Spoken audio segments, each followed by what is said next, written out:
Lesson 5 of Chapter 2 is on rational functions. Remember, the word rational means that you can express it in the form of a fraction. And so we're going to have functions that you can write in the form of a fraction. So you can see here we've got f of x equals a of x over b of x, where b of x is not equal to 0. So you've got a numerator and a denominator. And so most rational functions have a vertical asymptote, like you can see in the diagram on the left. And most of them also have a horizontal asymptote, like you can see on the right. So the first thing we're going to discuss is how to find the asymptotes of a rational function. So the first equation I have, you can see that this function, it says to find the domain, and our domain would be all real numbers except for 3. And the reason we can't put 3 into that function is because it produces a 0 in the denominator. So our domain is all numbers except for 3. We also need to identify the vertical asymptotes. And so since your domain is all numbers but 3, your vertical asymptote is going to be at 3. And you can see that on the graph. You've got that red dashed line at x equals 3. And you can also see from the graph that your horizontal asymptote is at y equals 1. So that's what we're going to be doing, is identifying the domain and discovering what the vertical and horizontal asymptotes are for rational functions. The next one, we've got an x squared on the bottom.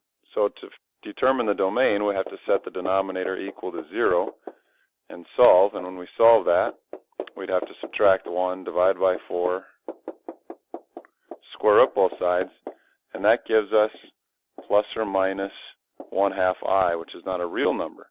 And so since there's no real number that makes the bottom equal to 0, our domain is all real numbers. Since the domain is all real numbers, the graph should not have any vertical asymptotes. And if you look at the graph, you don't see any vertical asymptotes.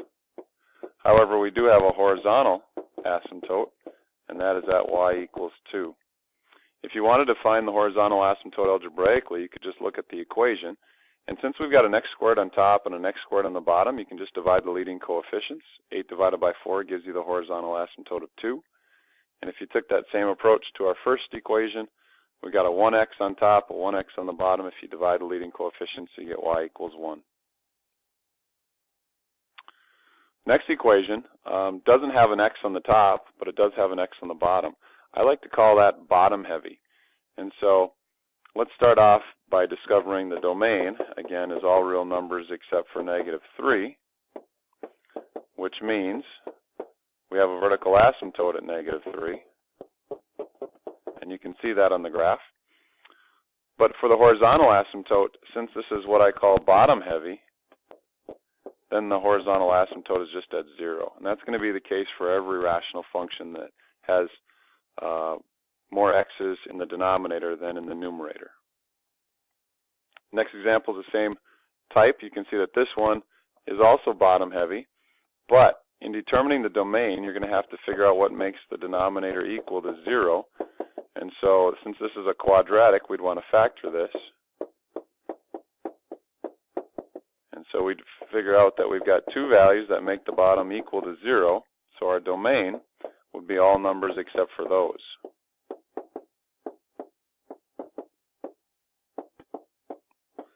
And that's how I'd write the domain, all numbers except for -2 and 1. Which means we've got two vertical asymptotes. First one is at -2. And the second one is at +1. Again, since this is a bottom-heavy rational function, the horizontal asymptote would be at 0. Now the next one is a little bit different. Again, to find the domain, you can see that it's all numbers except for -4, because that's the value that makes the denominator equal to 0, which means we have a vertical asymptote at -4. But this one isn't bottom heavy, and it's got an x squared on top but an x on the bottom. Therefore, I like to say that it's top heavy. And if it's top heavy, it doesn't have a horizontal asymptote.